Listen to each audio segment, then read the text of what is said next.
6:50 this Wednesday in our Sunrise Smart Start. It is here. The new law for the Real IDs takes effect today.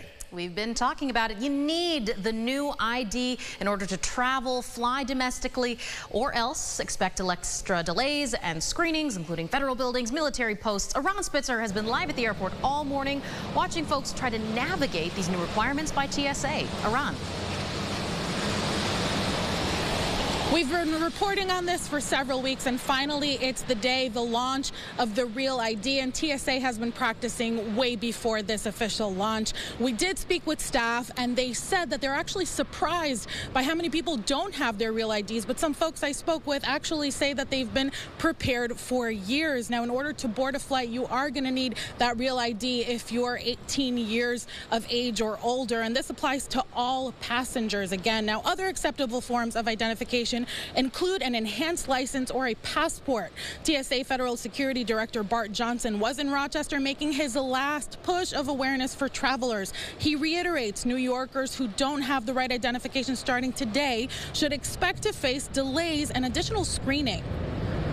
They don't have it, check to make sure you don't have a passport or government DOD identification or another acceptable form, then you'll be fine. If they're not prepared, we'll still deal with them individually based on our operational plan.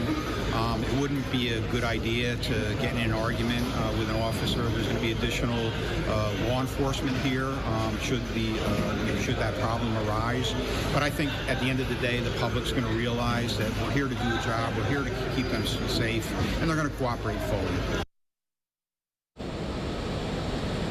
So again, if you plan on traveling, make sure you have that Real ID or Real ID compliant identification with you, which includes that passport and that enhanced ID. If you don't have that yet and you have to head over to the DMV in person, make that appointment now because those are difficult to come by. If you need any information on what documents you need to make that appointment to show up, you can look at our website, rochesterfirst.com. For now reporting, Aron Spitzer, News 8. Aron, thank you. There at the airport. James, it's rained so much there's water underneath the canopy there outside the terminal.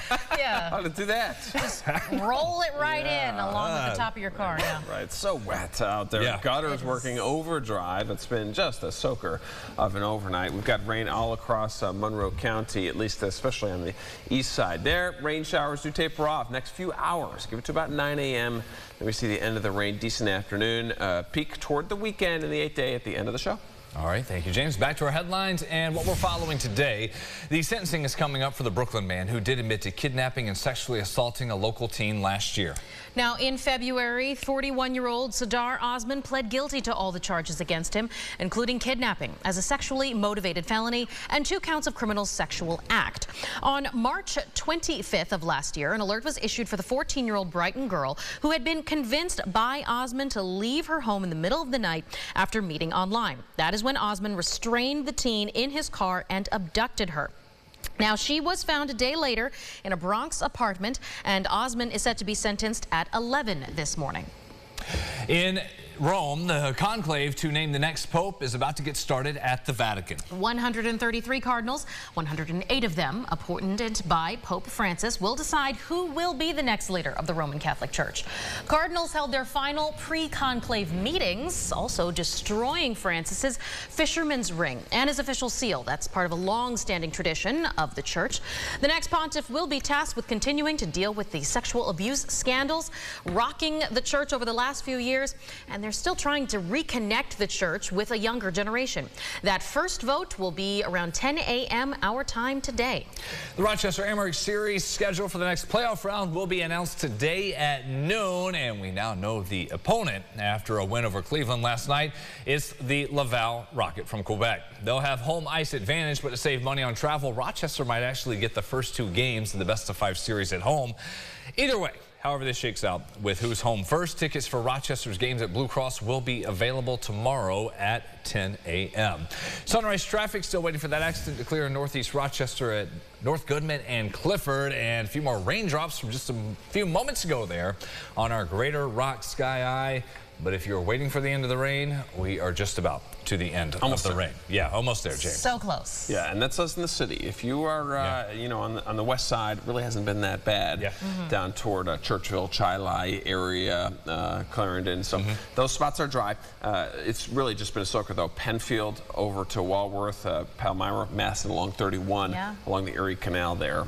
So location, obviously, really important. And then looking ahead, you've got the clear skies this afternoon. I think it's really a decent evening. Who knows? Maybe catching up on a little bit of clearing late tonight. We're dry Thursday, and then we're finally starting to get a good idea of how this weekend is going to shape up. Probably rain showers on Friday, unfortunately.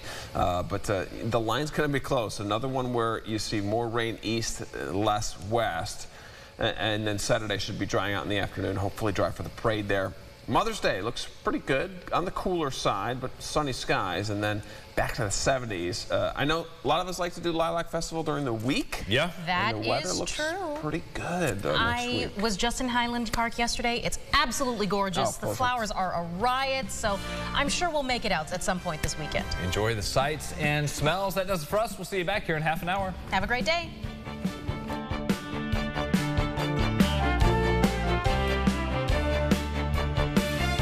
Follow News 8 wherever you are on RochesterFirst.com, Facebook, X, and on our app for news and weather.